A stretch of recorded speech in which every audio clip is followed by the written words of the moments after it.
Hey everybody, Todd Bettenhausen here. We're continuing with our look at the new Fanatec ClubSport wheel base and rims and pedals. Today I have my good friend John Bodin, another fellow iRacer from Indiana, in the seat. He's trying this gear out for the first time today. We're in the Spec Racer Ford at Limerock. We do have the ClubSport pedals installed today, so John will be trying those out as well as the wheel.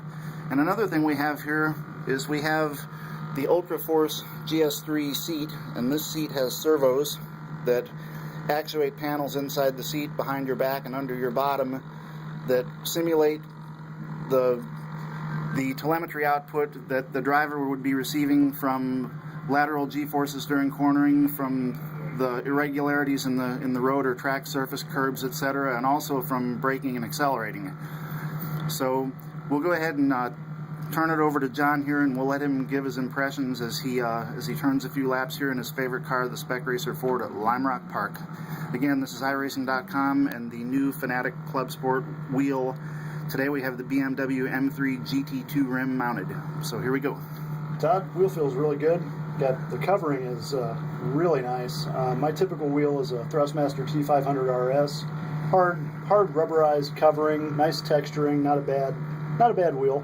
This feels about the same size, fits my hands about the same way. The paddle shifters feel very nice, very, very decent industrial grade. These could have come out of a real race car. Buttons, everything is just impressive here build quality wise. I like the covering, has a nice suede-like feel to it, feels fairly durable and has a good amount of cushioning, just fits your hands really nicely. I'm going to do a few recon laps here, get a feel for this. The noise you hear is the actuators for the seat.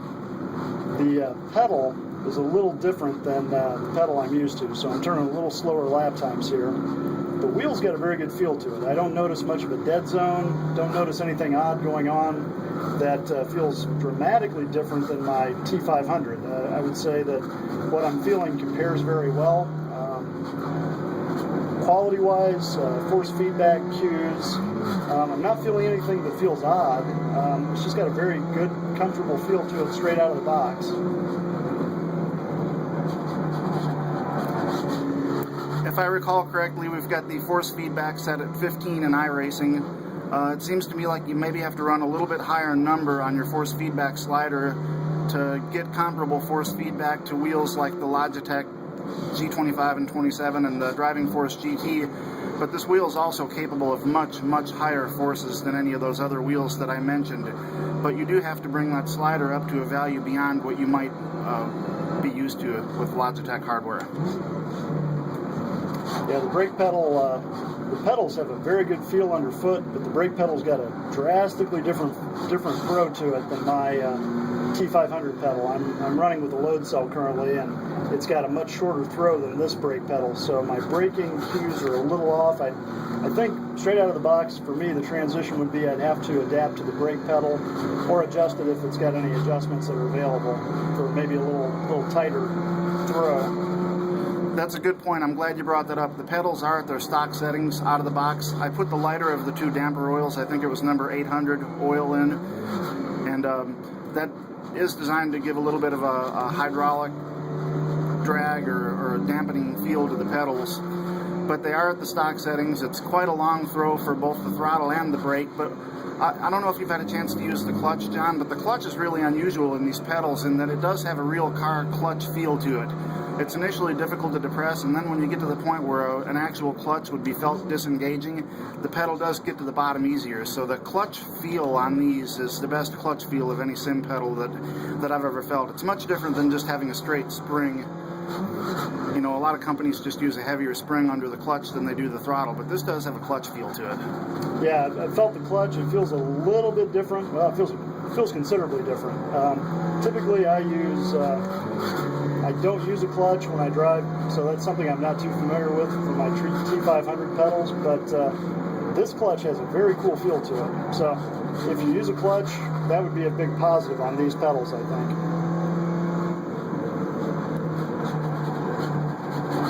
Okay, I'm going to go around while John's driving and we'll take a look at the pedals in use because we haven't done that yet in any of my videos.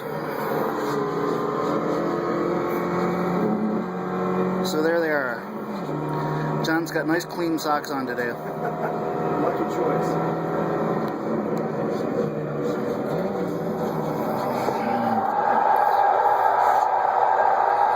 And that's me braking full as I spin a turn one. But he didn't hit anything. No, plain.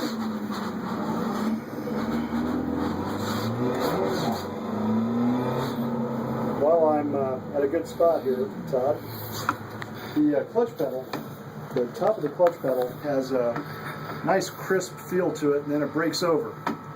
It does have very much a feel like my regular clutch pedal. It feels not too different than my car, actually. Notice how solid that sounded. Click, click. I mean, Yeah. this hardware, all of it is just very, very solid feeling. When you take these wheel rims off and you put them in your hands, separated from the base, they feel like something that came out of a real race car. So very impressive. Yeah, actually, when I came into the shop, I thought you had a couple of, didn't realize they were Fanatec wheels. I thought you had a couple of real wheels sitting in here. Wonder what you were doing with them. Another Bettenhausen Frankenstein project? Okay, well, if there's anything you'd like to add, I think that's about it for this go-around. Again, this is the 4th video in the series. The first one was an overview of the hardware that covered all the generalities. Each video beyond that has been more in-depth. The last 2 have been driving impressions, one in the Dallara IndyCar with the Formula rim, and now this one with the BMW M3 GT2 rim and the Spec Racer Ford. The BMW rim's got a really good feel, feels perfectly appropriate for the Spec Racer. This is, and actually I've spent a little time in a Spec Racer, been years and years ago, but this wheel feels much like the real thing. I mean, I don't think you can get much closer without having a real wheel hanging off your steering shaft. Okay, if there's nothing else you'd like to add, we'll sign off this time and we'll say thanks for watching, and we're already looking forward to doing the next one. Hey, thanks, Todd. Appreciate it. See y'all later.